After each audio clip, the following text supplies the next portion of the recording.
Élection de gouverneurs et vice-gouverneurs, les résultats provisoires publiés par la CENI dégagent une large victoire de la majorité présidentielle avec 5 provinces conquises à 100% des voix.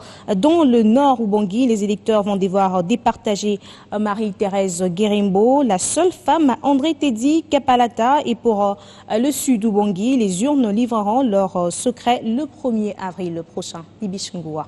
Les gouverneurs et vice-gouverneurs des provinces sont élus sur les mêmes listes au suffrage indirect. Les figures des exécutifs provinciaux des 19 provinces décentralisées sur les 21 concernées par l'élection de gouverneurs et vice-gouverneurs sont désormais connues. La Commission électorale nationale indépendante a rendu public ce samedi les résultats provisoires de ce rendez-vous des urnes. Parti des 66 candidatures, avec une prédominance des indépendants, soit 38, suivi de la majorité présidentielle 20, les urnes ont tranché.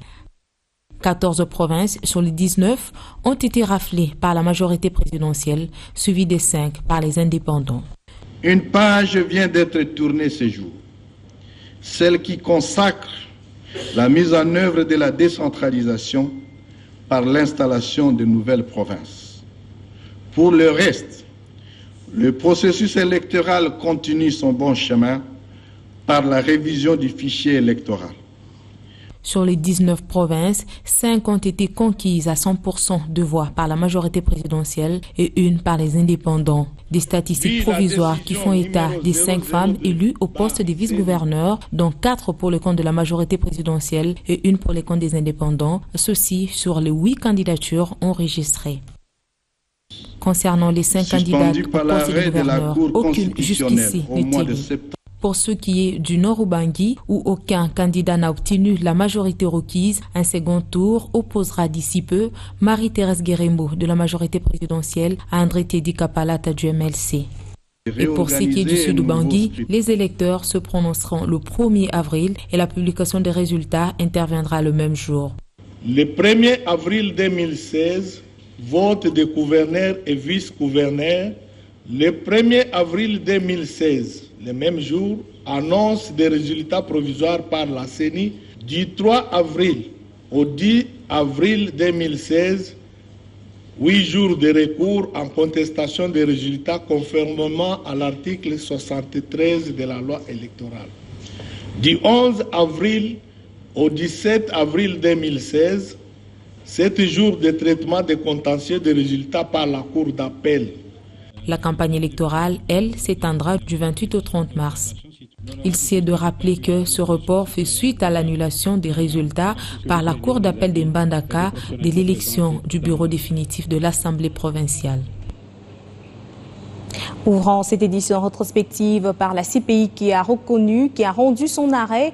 8 ans d'attente pour entendre la petite phrase de la procureure de la Cour pénale internationale qui scelle le sort d'un homme. Jean-Pierre Bemba reconnu coupable pour les crimes de guerre et crimes contre l'humanité. Les espoirs du sénateur congolais et de ses milliers de partisans s'écroulent. Jean-Pierre Bemba Gombo encore du temps de séjour à La Haye en attendant le verdict final qui fixera sa sentence.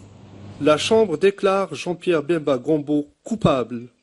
Voilà une décision qui vient de volatiliser l'espoir des militantes et militants qui croyaient à l'acquittement de leur leader, Jean-Pierre Bemba Gombo, à l'issue de cette audience. Audience ayant porté sur des crimes commis en République centrafricaine lors de l'opération menée par un contingent du mouvement de libération du Congo MLC entre 2002 et 2003. Le verdict aussitôt rendu, les chevaliers de la plume ont été éclairés par le bureau de sensibilisation de la Cour pénale internationale à Kinshasa.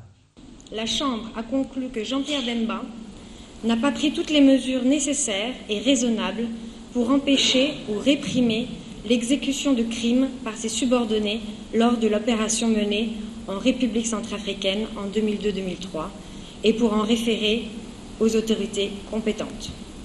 Enfin, la Chambre a conclu, au-delà de tout doute raisonnable, que les crimes contre l'humanité de meurtre et de viol et les crimes de guerre de meurtre, viol et pillage, commis lors d'une attaque généralisée contre la population centrafricaine par les forces du MLC entre 2002 et 2003, découlent du fait que Jean-Pierre Bemba n'a pas exercé le contrôle qui convenait sur ses subordonnés. Entre-temps, le suspense demeure quant à la peine réservée à l'ancien vice-président de la République démocratique du Congo. La Chambre de première instance 3 décidera de la procédure à suivre pour fixer la peine après avoir entendu les parties et les représentants légaux des victimes. Abordant les questions relatives aux réparations en faveur des victimes, le Bureau des représentations de la Cour pénale internationale à Kinshasa fait savoir qu'elles seront examinées en temps voulu. Mais en attendant, un délai de 30 jours a été accordé à la défense de Jean-Pierre Bemba pour aller en appel.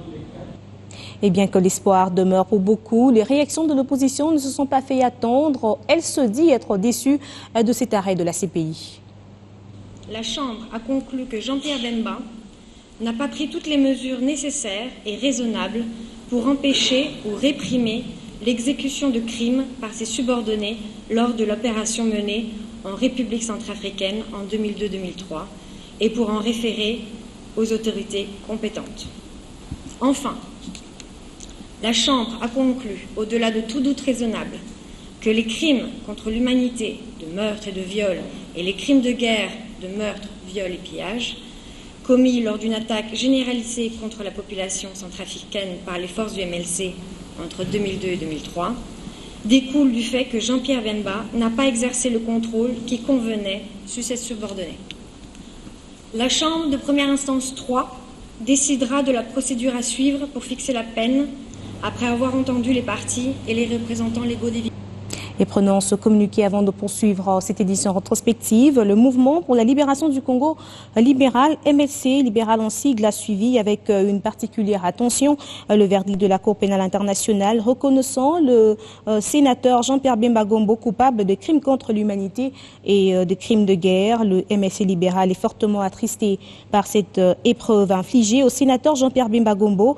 À cet effet, le MLC libéral exprime toute sa compassion à l'égard de ce camarade de longue lutte qui a contribué de manière conséquente à l'avènement de la démocratie dans notre pays. Il manifeste aussi toute son empathie à l'endroit de sa famille et prie le Tout-Puissant de les assister dans cette douloureuse épreuve. Le MLC libéral rappelle tous les efforts entrepris par son autorité morale, l'honorable Thomas Louaka, qui, au milieu des incompréhensions et malentendus, voulait placer l'action du MLC dans une stratégie de prise en charge politique et diplomatique du dossier judiciaire du sénateur Jean-Pierre Bemba Gombo. Mais hélas, c'est pourquoi, tout en demeurant constant dans son option politique, le MLC libéral lance un vibrant appel à tous les camarades et sympathisants convaincus du choix de la liberté, tel que tracé par le MLC, jadis mouvement politico-militaire et réaffirmé par le MLC parti politique en 2003. Pour qu'ensemble, dans un espoir, dans un esprit de tolérance et de patriotisme, qu'ils puissent poursuivre le noble idéal de la lutte qui les avait rassemblés depuis 1998. C'est au cours des épreuves et des adversités de la vie que les esprits élevés s'assemblent pour bâtir les édifices solides. La tentation du désespoir et du découragement est certes grande dans le chef de nombreux camarades, mais il est impérieux aujourd'hui, plus que hier, de s'engager solidairement pour la promotion de la défense des valeurs républicaines qui ont fondé le combat du MLC. Le MLC libéral est convaincu que c'est la seule voie qui offre la possibilité de vivre et de pérenniser l'idéal du choix de la liberté et de contribuer ainsi à l'édification du Congo plus beau qu'avant. Communiqué signé MLC libéral. Direction à présent l'hémicycle du Palais du Peuple où à l'Assemblée nationale les députés nationaux ont adopté mardi le calendrier de la session de mars. Plusieurs matières ont été inscrites à l'ordre du jour et une place de choix a été accordée au contrôle parlementaire, même exercice à la Chambre haute du Parlement.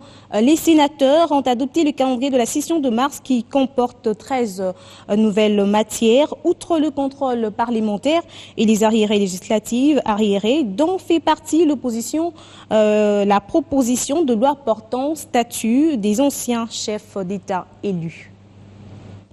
Léon Kengo-Adondo reçoit son collègue de l'Assemblée nationale et ses collaborateurs. Cela n'arrive pas tous les jours. Et ce mardi, les bureaux des deux chambres du Parlement ont tenu à manifester leur volonté d'harmoniser le calendrier de la session de mars. Nous avons harmonisé les nouvelles matières puisque nous avons reçu 13 nouvelles matières en provenance du gouvernement et quelques propositions de loi venant des sénateurs et des députés.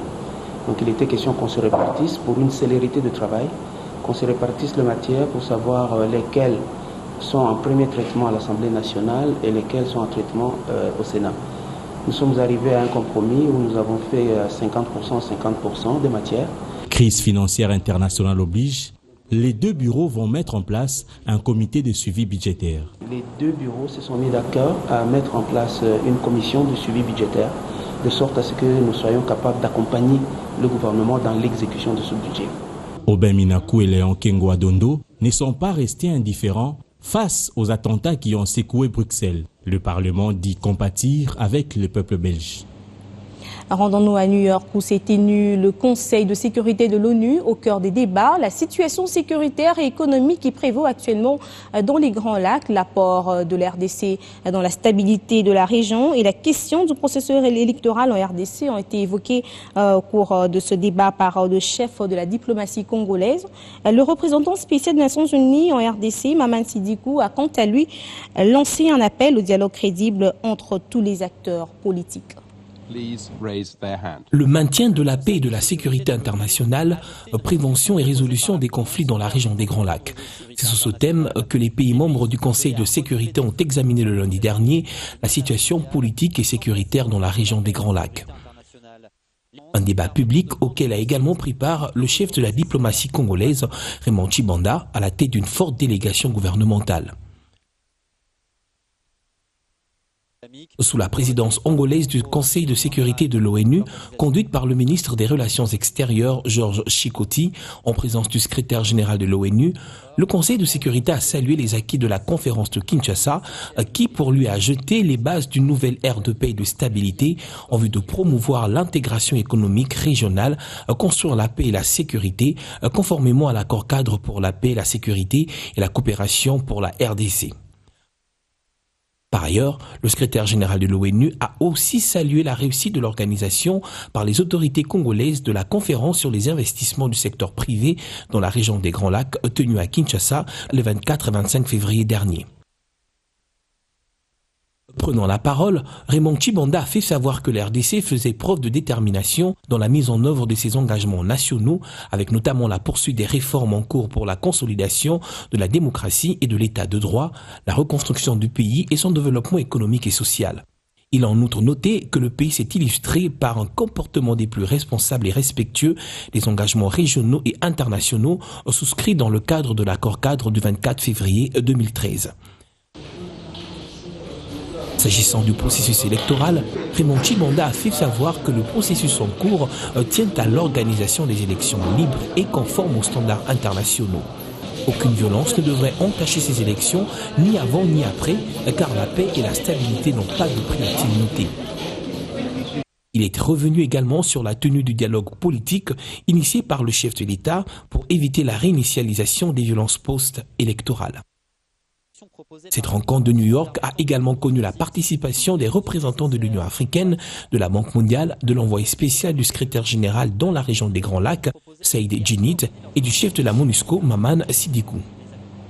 Le Parlement de l'RDC et la OEPA ont scellé un partenariat. La cérémonie de signature de cet accord est intervenue le mercredi dernier. Cet accord, le deuxième après celui signé en 2003, est axé sur la diplomatie parlementaire en vue de renforcer les capacités des parlementaires congolais dans la formation et l'appui logistique.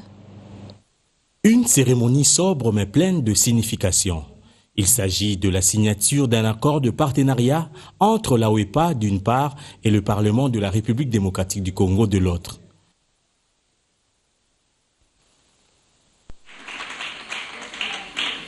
La OEPA représentée par Miette Smet, ministre d'État belge et présidente de cette organisation.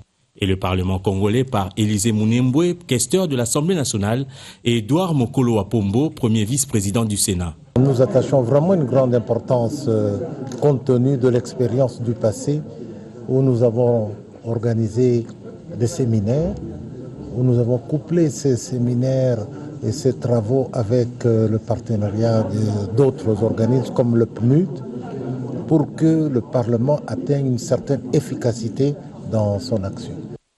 Bien avant cette rencontre, Miette Smet a été reçu en audience par le président de l'Assemblée nationale. Plusieurs sujets ont été à l'ordre du jour lors de la conférence de presse du ministre de la Communication et des Médias. La réduction des effectifs de la MONUSCO, la réaction du gouvernement sur le dernier rapport publié le 20 mars dernier par le groupe d'études sur le Congo, ainsi que le point de vue de l'RDC sur les attentats de Bruxelles. Lambert Mende Oumalanga, dans son traditionnel face-à-face avec la presse sur les questions d'actualité. Les débats lancés par les autorités du pays sur la réduction dès cette année des effectifs de la MONUSCO, les porte-paroles du gouvernement explicitent.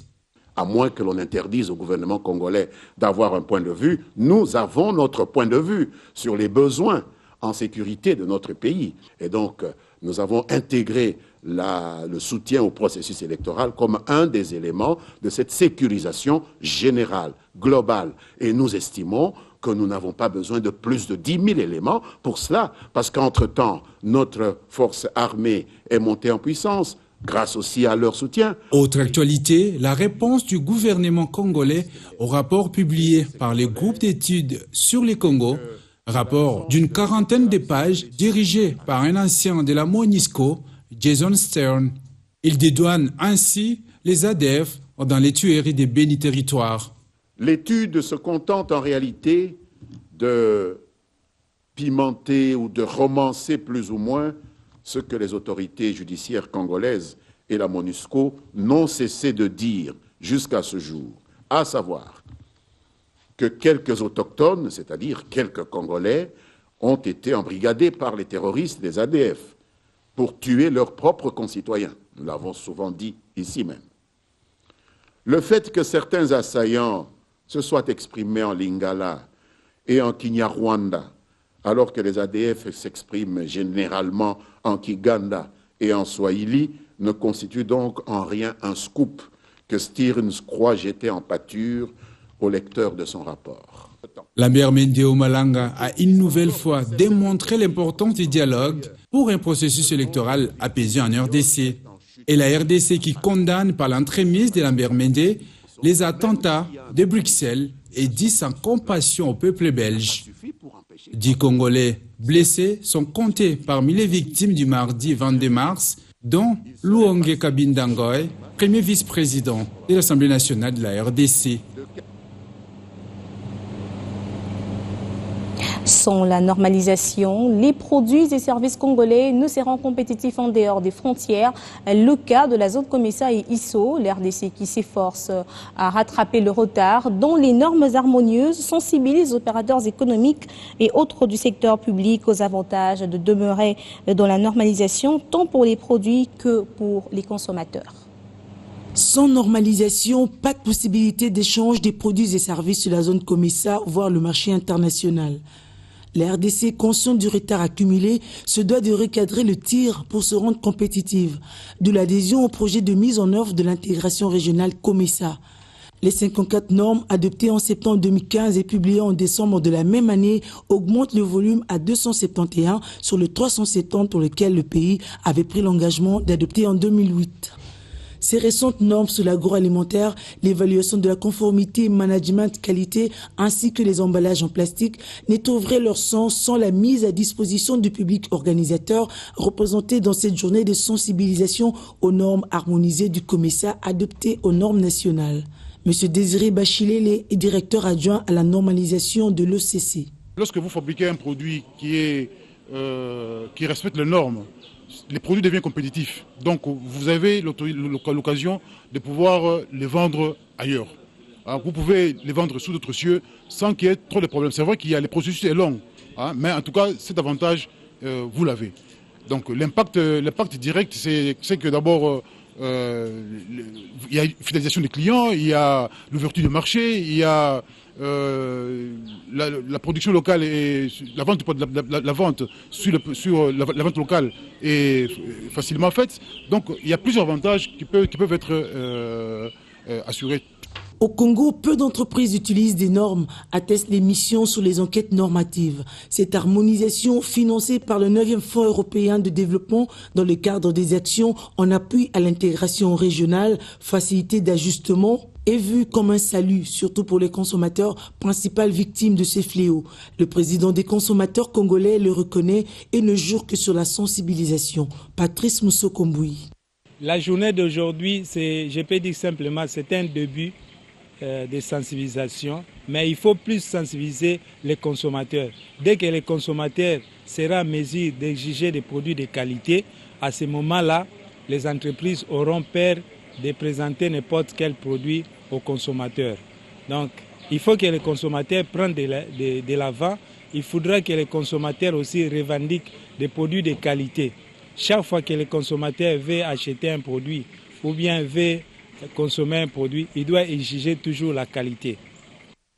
Avec le respect des principes qui passent par l'engagement de chacun, l'électrotechnique, le ciment gris, le bois, l'acier, la grandeur et unité fondamentale, autant de secteurs pourraient sortir du cafouillage entretenu par plus d'un en répondant aux normes. Direction Est, le président mondial de la communauté Nandé est mort, assassiné le lundi 21 mars dans la matinée à Vitungwe, chef-lieu du groupement Bunyuka en chefferie de Bachou en territoire de Béni au Nord Kivu. Il a été tué par des hommes armés qui sont en cavale. Pour l'heure, la société civile parle d'un assassinat ciblé et souhaite diligenter une enquête pour soumettre les auteurs du crime à la rigueur de la loi. La mort fulgurante du père Vincent Machozi est un coup dur pour les membres de la communauté Nandé au regard du rôle pertinent que l'infortuné jouait dans cette communauté. Kizito Bin Angui, premier vice-président de la coordination de la société civile de Béni, qui parle d'un assassinat ciblé, veut que les enquêtes soient ouvertes à tous les niveaux pour dénicher les auteurs de ces crimes. Vous savez que Vincent, d'abord, c'est le président de Kiandaïra au niveau mondial, mais également c'est un prêtre assomptionniste, un acteur fervent de la société civile. C'est pourquoi nous regrettons et nous condamnons cet assassinat. Nous demandons également aux autorités locales, nationales et provinciales de diligenter des enquêtes sérieuses pour que les auteurs de cet assassinat soient connus et déférés devant la justice. Le père Vincent Machozi, tué par des hommes non autrement identifiés, était récemment nommé à la tête de la paroisse Notre-Dame des Pauvres de Mbaou, une paroisse qui avait vu ces trois prêtres être emportés par de présumés rebelles ougandais ADF. Plusieurs fois, après sa nomination dans cette zone, il a été victime des cas d'insécurité, chose qui lui a valu un déplacement. La société civile Coordination urbaine, à travers son premier vice-président, invite les membres de la communauté Nandé à une mobilisation tout azimut pour que justice soit faite. Au niveau de la société civile, nous lançons un cri d'alerte et surtout à la communauté Nandé qui est aussi victime de cet assassinat, de multiplier les efforts pour que les enquêtes soient diligentées, mais aussi qu'on puisse connaître les mobiles de cet assassinat. Parce que c'est un prêtre, il n'est pas politicien, il n'est pas ambitieux de la politique. Encore Nzouki Sikumbeli, secrétaire administratif de la chefferie de Bachou, un véhicule d'un officier supérieur a été aussi emporté par les assaillants après les crimes. En santé, assurer la visibilité de recherches menées sur le paludisme en RDC et impliquer la communauté dans la lutte contre cette maladie qui constitue un frein pour le développement sont les quelques recommandations à retenir sur les journées scientifiques dénommées Dr Mia Bilengue. Cette deuxième édition était axée sur la résistance palustre en République démocratique du Congo. Près de 40% de décès dus au paludisme sont enregistrés au Nigeria et en République démocratique du Congo. Une proportion exponentielle évoquée dans un rapport de l'Organisation mondiale de la santé rendu public depuis 2013. Une urgence qui impose la mise sur pied des stratégies solides dans la lutte contre cette maladie. Démarche poursuivie par ce panel d'experts en santé dans le cadre de cette deuxième journée scientifique axée sur la résistance palustre en RDC, défis et alternatifs. Le paludisme étant un sérieux problème de santé publique dans notre pays, nous avons également pensé qu'il était important qu'en ce moment-ci, nous puissions apporter une contribution pour aider les programmes nationaux à pouvoir améliorer ces stratégies. C'est surtout de savoir qu'est-ce qu'on connaît maintenant, qu'est-ce qu'il faut encore faire, quels sont les défis, ce qu'on doit encore faire pour relever ces défis-là. Une deuxième édition de rencontre organisée en mémoire du docteur Mia Bilengue, un passionné de la médecine qui, de son vivant, a milité pour le bien-être universel et la lutte contre le paludisme. C'est le devoir de mémoire qui oblige que nous puissions rendre hommage à un grand. C'est pour ça que nous nous retrouvons chaque année pour pouvoir rendre hommage et penser, commémorer son anniversaire. Et c'est autour de la science que nous pensons discuter avec des scientifiques. Toujours en mémoire du docteur Miaka, une cérémonie sera organisée le 23 mars 2016 pour marquer la sortie officielle de la fondation qui portera son nom. Avant de nous séparer, Poétique Makutano, le tout premier festival de poésie de Kinshasa, après avoir donné son go à l'INA, s'est déplacé au jardin de l'ambassade de Portugal à Kinshasa pour rendre hommage aux poètes de la communauté portugaise et ceux des autres pays lusophones et de l'époque contemporaine. Plusieurs poèmes ont été déclarés. Soirée agrémentée par l'orchestre symphonique Kimbanguis. Soirée poétique organisée par l'ambassade de Portugal en présence de plusieurs corps diplomatiques en RDC. Sur le jardin de l'ambassade du Portugal à Kinshasa, une soirée poétique commence par un grand silence en mémoire des victimes du double attentat de Bruxelles. Mudam se os tempos, mudam se as vontades. En français, change les temps et change les désirs du portugais Camões, hommage à ce grand poète disparu. S'ensuit la soirée poétique arc-en-ciel des autres poésies lusophones. Sur le matin de Rui Espineo est élu par l'ambassadeur du Brésil en République démocratique du Congo. Nuit d'Agostino Neto d'Angola et Tristesse de yeux de Paola Tavares. Les oiseaux passants gazouillants d'Armenio Vieira du Cap-Vert, de Luis Carlos de Mozambique, ainsi que Je t'ai aimé sans que tu saches de Mia Couto. La poésie est universelle. La culture de la poésie, de la connaissance de l'autre, de l'intérêt pour la culture, ça nous intéresse à tous, à nous, les Européens, bien sûr à nous, les Portugais. Nous avons des liens très étroits avec l'Afrique. La poésie a une forme d'expression très élégante qui, je dirais même, elle est le miroir de la beauté, de la culture, d'une civilisation, d'un peuple. Je ne suis pas très connaisseur de la poésie congolaise, mais je suis sûr que compte tenu de tous les points de rencontre qui existent entre nos deux cultures, on va trouver encore des éléments qui unissent aussi la poésie brésilienne à la poésie congolaise. Le cinéaste Baloufou Makuta Kanida, initiateur du premier festival de la poésie congolaise, a fait le point et invite les amoureux de la poésie à participer au reste de Poétique Makutano. On a commencé à l'INA parce que c'était aussi la journée mondiale de la poésie. Et aujourd'hui, nous nous retrouvons ici à l'ambassade du Portugal. Samedi, c'est la nuit de la poésie en Kita Lodge. Ça, il ne faut pas manquer. Il y aura la polyphonie pygmée, il y aura le Kassala du Kassai, il y aura des poètes qui vont lire, il y aura l'orchestre de l'INA. Ce sera un moment formidable. Pour prolonger la poésie, l'orchestre symphonique kimbanguiste a interprété des morceaux portugais qui ont mis d'accord les Portugais de la RDC et leurs amis. Ça a été un réel plaisir de vous présenter cette édition d'actualité. L'information se poursuit au www.bone-tv.com. Je vous retrouve ce lundi à 19h30 pour vous tenir au courant de l'actualité, bien sûr.